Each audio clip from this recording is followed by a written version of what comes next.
Main event of the evening.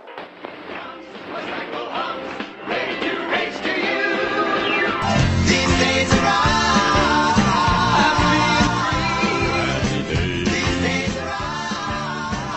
Hello and welcome to These Days Are Ours, a Happy Days podcast. I'm Peter. And I'm Joe. And today we are discussing the second episode to inexplicably air after the finale, Low Notes. Okay, Peter, tell us what happens in Low Notes. Howard is desperately trying to get tickets to an upcoming Green Bay Packers-Chicago Bears game, while Potsy arrives to announce that he just sold a tricky shipment of power drills. Howard is overjoyed, until Potsy says he did it by cutting the price to $6.95. Those drills cost me $20 a piece! As he and Howard argue, and Howard ultimately declares he's docking Potsy's salary, Chachi arrives, and Potsy demands Chachi pay his share of the rent. They've been roommates for a while, it turns out. If I want to live with someone who didn't pay their rent, I'd live alone. Once Potsy leaves, Joni and Chachi make small talk, and Chachi reveals he's still trying and failing to get his songs out there. Also, he slept until 3 today. Joni gives him a pep talk. Pull yourself up by the bootstraps. Get yourself out of this rut. And Chachi tries to borrow $20 from her. He doesn't get it from her, but Marion does give him some cash, along with the story of a similar situation with Howard and Mother Kelp. You know, and Mother Kelp offered him money. He was so embarrassed. Yeah, so he turned it down. No, he took it. After he leaves, Joni confronts her mother. Fonzie enters with game tickets for Howard. It's for a Lions game, not the Bears, but when Tarzan calls them, they all come running. Joni tells her mother she's not helping Chachi by lending him money, and Fonzie, hearing this, goes to confront his cousin. He's dead. Fonzie interrupts Chachi's very late breakfast at Arnold's, and tells him he'll give him a job there. Chachi doesn't want to give up on his dream of becoming a musician. Fonzie won't hear of it, and somehow, Chachi gets from this that Fonzie doesn't believe in him, and storms away. And when I'm selling out stadiums and you want tickets, there's no way I'm sending my private limousine to pick you up. The next day, Chachi visits the Gene Kelly Dance School, that's Gene spelled G-E-A-N, to offer his services as a musician. Unfortunately, the school has already decided to use records instead. They're a lot cheaper and they don't get fresh with the girls. She asks Chachi if he can dance. One of their instructors lost his green card in a poker game. Once she promises his first week's salary in advance, he takes the job. No, you don't seem to understand. I'm a musician. I'm an artist. First week's salary in advance. I'm a dance instructor. He practices a jitterbug with one girl, a cha-cha with another, and a tango with Jean herself. Chachi will start with the next class, the Sunshine Group, all of whom are senior citizens. No, you'll be teaching the Sunshine Group. Ladies! Potsy visits the Cunningham house that night to quit his job with Howard, only for Howard to spot in his wallet a pair of tickets to the upcoming Packers-Bears game. Potsy stopped to help a guy jumpstart his car, and it turned out to be Bart Starr. Howard apologizes for docking Potsy's pay. You know, I may have been a little hasty the other day when I took your salary away from you. You were downright mean. Yes, I was. And says they can talk it over at the game. He even promises to give Potsy his salary back and a lunch break. And a hot plate. And then Chachi brings his rent money to Potsy. Potsy gets to go kick out his new roommate. His grandma will be furious. Chachi pays Marion back his loan, and even pays Howard back for the steak he dropped on the 4th of July, and Joni for the time they went to the movies, and he couldn't afford 2 tickets, so he made her hide in the trunk of his car. He says he got employed as a musical entertainer, but won't give any more details, until Fonzie comes to congratulate him. You said you were going to do it in a week. You did it. So, spill. Under pressure, Chachi claims he sold a song to the Four Seasons. They want him to sing it, and he poorly improvises a song. He goes to write a song for the flip side. Nobody has been fooled. You know what we got here? A man lying right through his teeth. That night, Fonzie has tracked Chachi to the school and interrupts one of the classes. Chachi at first claims that he's putting 2 of his songs into a musical. A big Broadway producer wants to put a couple of my songs into a musical. But look at the dances he gave me. Can you believe this? Then claims he's been working for the CIA since 2nd grade. Gene is at first annoyed by Chachi not working, but after a kiss from Fonzie, lets them have their discussion. Chachi admits the truth to Fonzie, who tells him he did good. Chachi's not the first artist to work an honest job while chasing his dream. Mozart used to bag groceries before he broke the top 10, and when Chachi asked for the job at Arnold's too, Fonzie agrees, and even gives him a gig to perform for the bowling crowd. I'm big with the bowling crowd. You know, people who rent shoes love me. He also takes over Chachi's dance with one of his students. I'm going to teach you a step you wouldn't learn in this school. You're gorgeous. I know.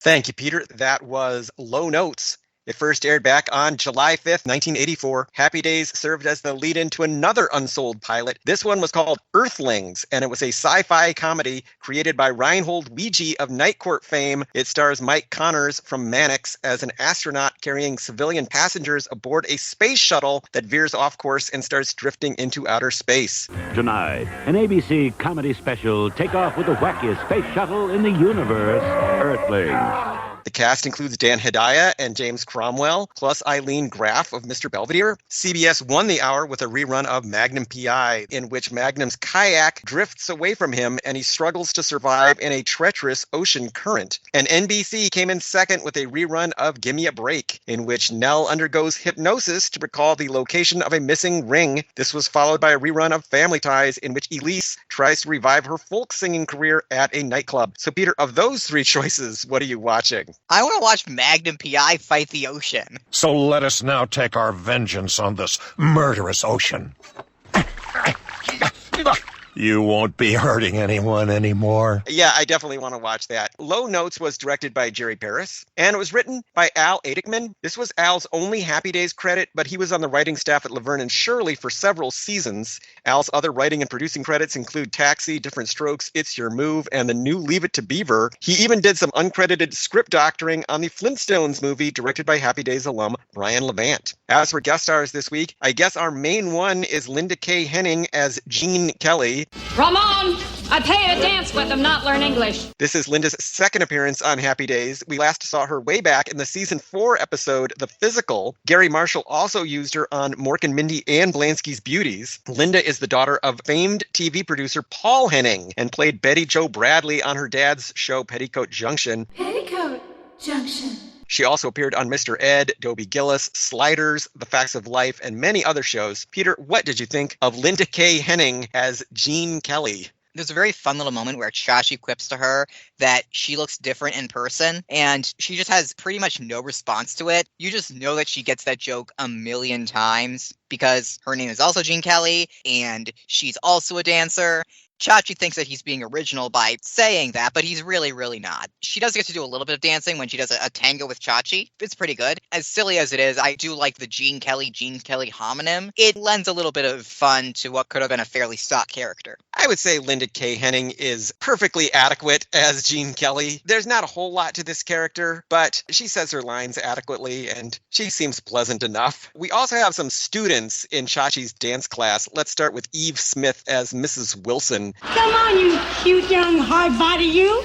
Eve was a Florida-born actress who worked in vaudeville as a teenager, but didn't start making film and TV appearances until the 1980s when she was a senior citizen. From there, she appeared in movies like Romancing the Stone, Star Trek IV, Big Top Pee-wee, and Elvira, Mistress of the Dark. Her TV credits include Married with Children, Cheers, The A-Team, Night Court, Moonlighting, and many more. She died in 1991, just 3 days shy of her 92nd birthday. Peter, what did you think of Eve Smith as Mrs. Wilson? The subtext of Chachi's job at the Gene Kelly dance school is that he is there so that elderly women can ogle him. And I'm torn between being uncomfortable with that because it's Scott Baio and finding it very funny. I like the fact that every one of the actresses playing Chachi's students are all very blatant about thinking that he's hot stuff. This is a pretty stock comedic character, the horny old lady who is drooling over the hot young stud. Eve Smith does a wonderful job with this part. And I was fascinated to find out that she had this long career in show business, and she went back to the days of vaudeville, and now here she is dancing with Scott Baio on Happy Days. What an exciting life she must have had. We also have Dolores Albin as Sylvia. That's Mrs. Wilson's rival in the dance class. You had him long enough. Back off, Sylvie, you little tramp. Dolores was an actress from Milwaukee who had a similar career arc as Eve Smith. She was a dancer as a young woman and performed on the vaudeville circuit. Decades later, she started getting TV roles and worked from the 1970s to the 90s. Her credits include Married with Children, Little House on the Prairie, Night Court, WKRP, The Bob Newhart Show, and more. She's also in the 1984 movie The Ice Pirates. At last, the space comedy you didn't know you were waiting to see. The Ice Pirates. She died in 2003 at the age of 96. Peter, what did you think of Dolores Albin as Sylvia? I love the idea that these two older women are willing to compete so that they can be in physical contact with the young, handsome dance instructor. They know what they are about, and they are going to fight over Chachi like he is a piece of meat. I'd like a piece of meat. I was very amused by the rivalry between Mrs. Wilson and Sylvia, and in fact, I wish there had been more of it in the episode. I wish we'd gotten to spend more time with Chachi's students, and maybe less time with Chachi whining about his future. As for songs this week, at Arnold's we hear One Fine Day by the Chiffons yet again. At the Dance Academy, we hear a few recognizable melodies, including In the Mood, a jazz standard from 1939 popularized by Glenn Miller.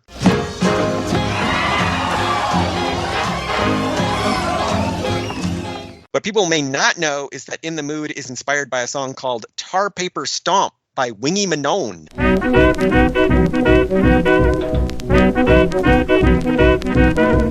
I recently read Gary Giddens' biographies of Bing Crosby, and in one of them he describes the sound of the Glenn Miller Band as passionate without being erotic and in love with itself. I don't hate Glenn Miller or anything, I like some of their stuff, but that is very funny to me.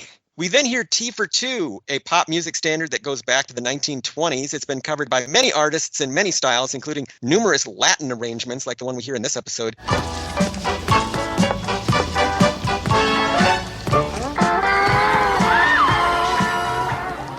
This particular version with the rock and roll guitar interludes was recorded especially for this episode. It was interesting. I did not recognize it as Tea for Two for a very long time. Marion mentions Trini Lopez, a popular folk singer and guitarist of the 1960s, and even performs a bit of Trini's signature song, Lemon Tree. Howard, you know that Trini Lopez performed there. Lemon tree, very pretty, and flower, Sweetheart. Which was a top 10 hit in 1965. Lemon tree, very pretty, and the lemon flower is sweet. But the fruit of the poor lemon is impossible to eat. Chachi performs the song that he supposedly wrote for the Four Seasons. The lyrics are love, moon, June, spoon, lips, hips, ba-dum-bum. In the days of Tin Pan Alley, in the early 20th century, it became a cliche for songwriters to rhyme moon, spoon, and June, so much so that pointing out the cliche itself became a cliche. I will cite the MST3K parody of these types of songs. I can't sleep or clean my room since you and I first had our swoony swoon. I also do think it's funny that pointing out the cliche itself became a cliche. It's like how he's right behind me, isn't he? Started out as subverting people conveniently overhearing another conversation involving them. As for cultural and historical references this week, Howard is looking forward to a game between the Chicago Bears and the Green Bay Packers. Assuming this is 1965, the Bears beat the Packers 31-10 at Wrigley Field on October 31st. Howard says he can get 2 tickets to the game if he buys a Cadillac. I can get 2 tickets for that game if I buy a Cadillac car. Now, what do you think? In 1965, the average ticket price for a Green Bay Packers game was $10. Adjusting for inflation, that would be $100 to us. But in 1965, a Cadillac would have cost you about $5,600. So not a great deal for Howard. This is a lesson in economics. Potsy sold the power drills for $6.95 a piece. Again, adjusting for inflation, that's about $70 to us. Today, the average power drill goes for only $25 to $50. So at first, I thought Potsy actually had made a pretty good deal. But power drills are much more common today than they were in the 1960s, so they're not as valuable as they once were. In the 1960s, they were still relatively new and went for $25 to $50 a piece, so Potsy really did get ripped off here. You stupid motherfuckers! What the hell's wrong with you kids? Fonzie brings tickets for the Packers-Lions game, which took place at Lambeau Field in Green Bay on November 7th, 1965, just a week after the Bears game. The Lions also beat the Packers that year. Aww. In their case by a score of 12-7. Now, this may sound like the Packers were having a bad season, but in fact, they only lost 3 games, and we just heard about 2 of them. Under the direction of coach Vince Lombardi, the Packers won the NFL championship that season. Fonzie says, Bears, Lions, what's the difference? Tarzan calls them, they all come. I think he wanted to see the Bears play. Yeah. Oh, Bears, Lions, what's the difference? Tarzan calls them, they all come. We have talked about Tarzan, the creation of adventure writer Edgar Rice Burroughs, many times on this this podcast, including just a few weeks ago, the Lord of the Jungle has always had the ability to communicate with animals, going back to Burroughs' original novels. The Tarzan movies of the 1930s introduced the famous Tarzan yell. However, it is unlikely that Tarzan would call any bears, as there are no wild bears in Africa. He can call animals from other continents. Fonzie jokes about the return of Haley Mills' comet. Just alone to tide me over, and that's all. Yeah, until when? The return of Haley Mills' comet? Named for English astronomer Edmund Halley, Halley's comet is the only known short-period comet visible to the naked eye from Earth. It comes near us every 75 to 79 years. Meanwhile, British actress Haley Mills was one of the most popular movie stars of the 1960s, with roles in Pollyanna, That Darn Cat, The Parent Trap, and many more. Let's get together, yeah, yeah, yeah. Why did you and I combine? I have seen the original Parent Trap.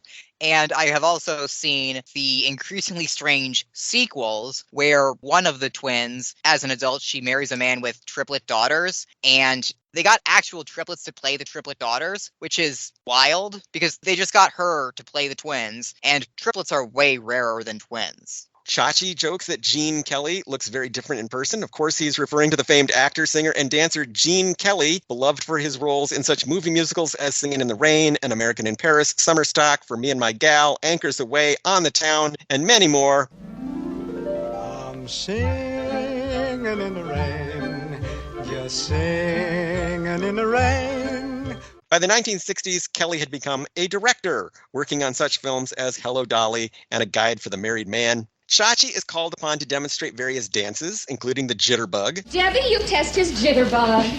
A style of swing dancing that originated among African Americans in New York in the early 20th century. The name indicates simply that the dance is fast and jumpy. Chachi then demonstrates the cha-cha. Cha-cha! No, that's Chachi. A Cuban dance style that dates back to 1951. Finally, he dances the tango. I'll take the tango. Watch closely, girls. A style that originated in Argentina and Uruguay in the mid-19th century. I don't know how much practice you need to jitterbug that well, but the one in this episode really broke my suspension of disbelief because he's flipping his partner around. It's very athletic. I don't know if you can do that without some preparation beforehand. I would not feel comfortable doing that unless I really trusted my partner, or unless I trusted myself to not drop them. I wouldn't trust Scott Baio on any of this. Well, that goes without saying. Just going by this episode, he could at least dance pretty well, so. He does dance quite nicely in this episode, so let's give him credit for that. He wasn't much to look at. He never was very bright. But at least there was one thing that he could do all right. That boy could dance. Potsy mentions jump-starting Bart Starr's car. I stopped on the highway to help a guy jumpstart his car. Would you believe it turned out to be Bart Starr? Bart was the quarterback for the Green Bay Packers from 1956 to 1971. Happy Days has name-checked Bart Starr numerous times, including in Richie Gets Framed and Wild Blue Yonder. So this is one of the rare examples of Happy Days remembering that the show takes place in Wisconsin and that Bart Starr would be a big hero to the characters. Chachi gives Howard money for a steak that he dropped on the 4th of July, but Howard demands more money because it was a porterhouse steak. Mr. Cunningham, I think this should cover the cost of the steak I dropped at the 4th of July barbecue. It was your porterhouse. This is a very large cut of meat with strip steak on one side of the bone and tenderloin on the other. It's often enough to feed 2 people. Hey, we got top loin, porterhouse, T-bone, blade, bolt, tip, tri-tip, chuck. We got everything. Amazing. So basically, meat.